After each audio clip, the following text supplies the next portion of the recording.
नाजरीन आदाब, अजमत times news channel में आप तमाम का खैर मकदम। ಮಲ್ಲಿಕಾರ್ಜುನ್ ಖರ್ಗೆ ಅವರಿಗೆ, ಹಾಗೆ ರಾಹುಲ್ ಗಾಂಧಿ ಅವರಿಗೆ, ಕೆ.ಸಿ. ವೇಣುಗೋಪಾಲ್ ಅವರಿಗೆ ಮತ್ತು ನಮ್ಮ ಸುರ್ಜೇವಾಲಾ ಅವರಿಗೆ ಮತ್ತು ನಮ್ಮ ನಾಡಿನ ಮುಖ್ಯಮಂತ್ರಿ ಆಗಿದ್ದಂತ ನಮ್ಮ ಸಿದ್ದರಾಮಯ್ಯ ಅವರಿಗೆ ಮತ್ತು ಡಿ.ಕೆ. ಶಿವಕುಮಾರ್ ಅವರಿಗೆ ಇತರ ಎಲ್ಲ ನಾಯಕರುಗಳು ಕೂಡ ನಾವು ಕಾಂಗ್ರೆಸ್ ಪಕ್ಷದ ವತಿಯಿಂದ ಧನ್ಯವಾದ ಹೇಳಲಿಕ್ಕೆ ನಾವು ಇಷ್ಟಪಡ್ತೀವಿ. ನಮ್ಮ ಮುಂದೆ ಬಹಳ ಸವಾಲುಗಳಿದೆ. ಹರಿಪ್ರಸಾದ್ ಅವರು ನಾಯಕತ್ವ ಅಂದ್ರೆ ಜವಾಬ್ದಾರಿನ ತಗೊಂಡಿರುವಂತ ಸಮಯ. ಇನ್ನ 2 ವರ್ಷ ಚುನಾವಣೆ ಇದೆ, ಮೇನ್ ಎಲೆಕ್ಷನ್. ನಮ್ಮ ಮುಂದೆ 2 ಬೈ ಎಲೆಕ್ಷನ್ಸ್ ಇದಾವೆ. ಅದ್ರ ಜೊತೆಗೆ ನಮಗೆ ಜಿಪಿ ಎಲೆಕ್ಷನ್ಸ್ ಇವಾಗ ಎನಿ ಮೂಮೆಂಟ್ ಅನೌನ್ಸ್ ಆಗ್ಬಹುದು. ಮತ್ತೆ ಅದ್ರ ಜೊತೆಗೆ ಟಿಪಿ ಜೆಡ್ಪಿ ಎಲೆಕ್ಷನ್ಸ್ ಗಳು ಕೂಡ ಬರುವಂತ ಮುನ್ಸೂಚನೆಗಳಿದೆ. ಅದ್ರ ಜೊತೆಗೆ ಕಾರ್ಪೊರೇಷನ್ಸ್ ಇದೆ, ಬೇರೆ ಕಾರ್ಪೊರೇಷನ್ಸ್ ಮತ್ತೆ ನಗರಸಭೆ ಚುನಾವಣೆಗಳಿದೆ. ಈ ಎಲ್ಲಾ ಚುನಾವಣೆಗಳು ಇನ್ನ 2 ವರ್ಷಗಳು ಚುನಾವಣೆಯ ಪರ್ವ ಅಂದ್ರೆ ಅದು ತಪ್ಪಾಗಲ್ಲ.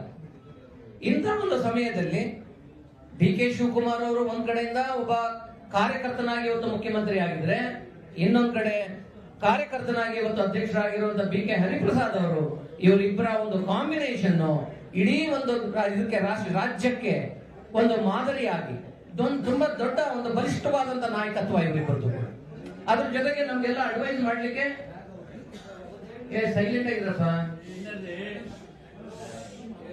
ಇವರಿಬ್ಬರಿಗೆ ಇರಪ್ಪ ಬಾಗ್ಲಕ್ಕೆ. ಮತ್ತೆ ಇವರಿಬ್ಬರು ನಾಯಕರುಗಳಿಗೆ ಎಲ್ಲಾ ರೀತಿಯ ಸಹಕಾರ ಕೊಟ್ಟು ಇವರಿಗೆ ಒಂದು ರೀತಿಯಲ್ಲಿ ಬೆನ್ನೆಲುಬಾಗಿ ನಿಂತ್ಕೊಳ್ಳುವಂತ ಕಾರ್ಯನ ನಮ್ಮ ಸಿದ್ದರಾಮಯ್ಯನವರು ಇವತ್ತೊಂದು ದಿವಸ ಮಾಡ್ತಾರೆ. ಯಾಕೆಂತಂದ್ರೆ ಸಿದ್ದರಾಮಯ್ಯನವರು ಒಂದು ರಾಜ್ಯ ಅಲ್ಲ, ಒಂದು ರಾಷ್ಟ್ರ ಕಂಡ ಒಂದು ದೊಡ್ಡ ಮೇರುತ್ವ ಇರುವಂತಹ ಒಂದು ವ್ಯಕ್ತಿ.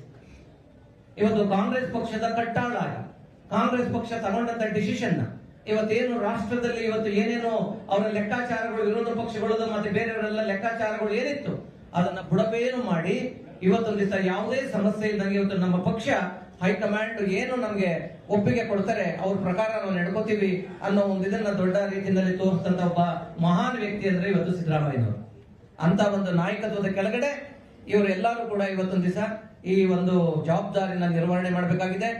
ಇವತ್ತೊಂದು ದಿವಸ ನಾವು ಹರಿಪ್ರಸಾದ್ ಅವ್ರು ಹೇಳುದು, ಇವತ್ತು ನಾವೇ ಒಂದು ದಿವಸ ಮನೆ ಹತ್ರನೇ ಇರ್ತೀನಿ, ಇಲ್ಲಿ ಬನ್ನಿ, ನೀವಿನ್ನ ಚಾರ್ಜ್ ತಗೊಳ್ಳೋದು 21ನೇ ತಾರೀಕು ಪ್ಯಾಲೇಸ್ ಗ್ರೌಂಡ್ ಅಲ್ಲಿ ಆದ್ರೂ ಕೂಡ ಇವತ್ತು ದಯವಿಟ್ಟು ನೀವು ಒಂದು 10 ನಿಮಿಷ ಬಂದೋಗಿ. ಯಾಕೆಂದ್ರೆ ಅವ್ರಿಗೇನು ಯಾವ್ದು ಟೈಮು ಏನು ಇಲ್ಲ, ಎಲ್ಲ 4-5 ಜನ ಅಸ್ಟ್ರಾಲಜರ್ಸ್ ಯಾವ್ದು ಟೈಮ್ ನೋಡಿದ್ರು, ಅದು ಉಲ್ಟಾ ಯಾವ್ದಿದೆ ನೋಡ್ಕೊಂಡು ಬಂದವ್ರು ಇವತ್ತು ಅವ್ರು.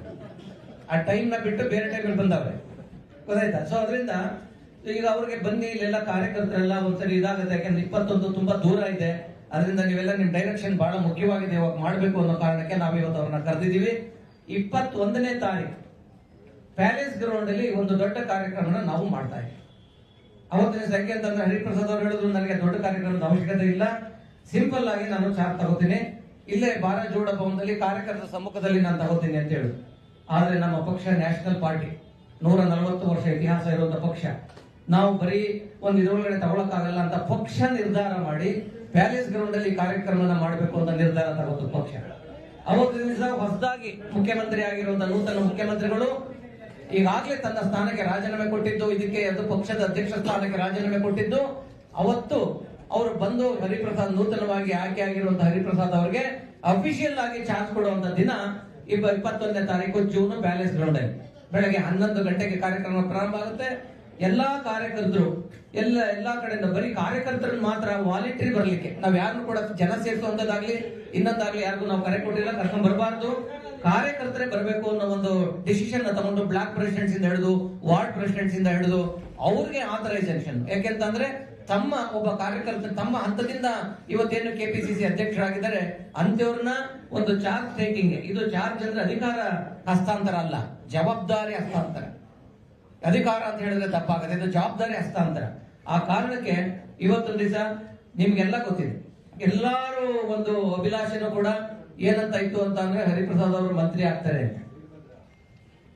ಆದ್ರೆ ಅವ್ರಿಗೆ ಮಂತ್ರಿ ಮತ್ತೆ ಇದರ ಮಧ್ಯ ಪಿಸಿಸಿ ಅಧ್ಯಕ್ಷರ ಮಧ್ಯ ಯಾವ್ದನ್ನ ಆಯ್ಕೆ ಮಾಡ್ಕೋಬೇಕು ಅಂತ ಪ್ರಶ್ನೆ ಬಂದಾಗ ಅವರು ಪಕ್ಷದ ಕಾರ್ಯಕರ್ತನಾಗಿ ಪಕ್ಷದ ಅಧ್ಯಕ್ಷನ ಆಯ್ಕೆ ಮಾಡ್ಕೊಂಡಿದ್ದಾರೆ. ಅವ್ರಿಗೆ ನಾನು ಈ ಸಂದರ್ಭದಲ್ಲಿ ಧನ್ಯವಾದ ಹೇಳೋದಕ್ಕೆ ಇಷ್ಟಪಡ್ತೇನೆ.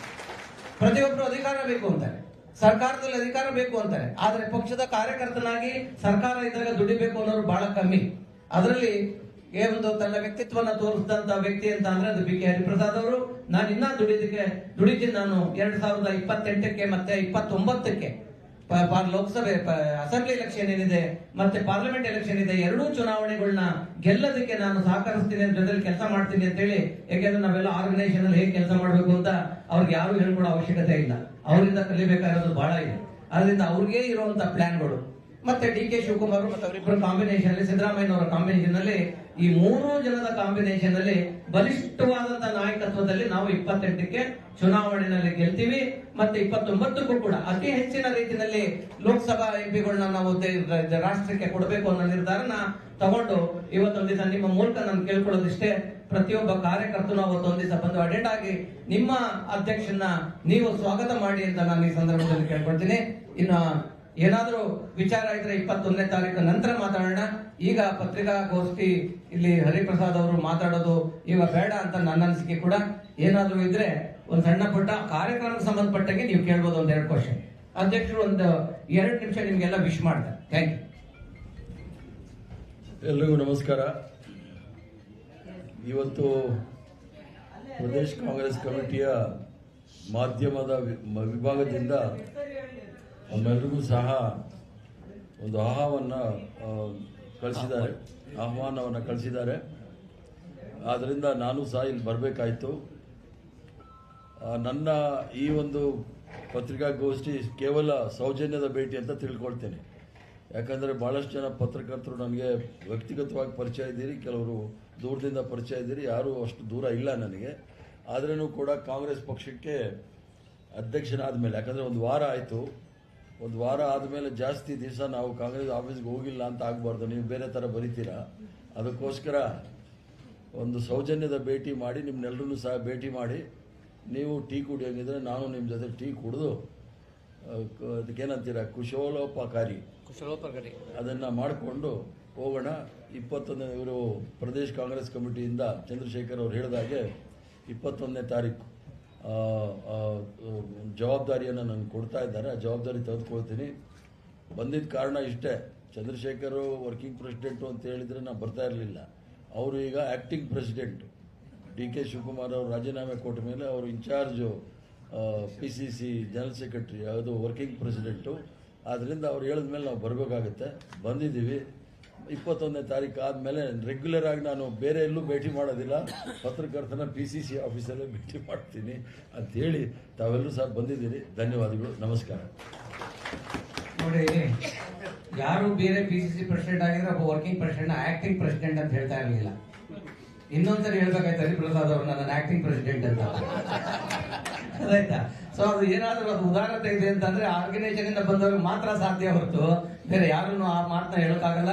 ಧನ್ಯವಾದಗಳು ಹರಿಪ್ರಸಾದ್ ಅವ್ರಿಗೆ. ಮತ್ತೆ ನೀವೆಲ್ಲರೂ ಬಂದಿರೋದಕ್ಕೆ ಇದೇ ರೀತಿಯಲ್ಲಿ ನಮ್ಮ ಬಾಂಧವ್ಯ ಮುಂದುವರಿಲಿ, ಸಹಕಾರ ಕೊಡಿ ಈಗಲೇ ಅಂತ ಹೇಳಿ ಈ ಪತ್ರಿಕಾಗೋಷ್ಠಿನ ಮುಗಿಸ್ತೀವಿ. Thank you. ನಮಸ್ಕಾರ. ಅವ್ರು ಹೇಳಿದ್ರು ಹೇಳಿಸ್ಬಿಟ್ಟಿದ್ದೆ. ಹೇಳಿ.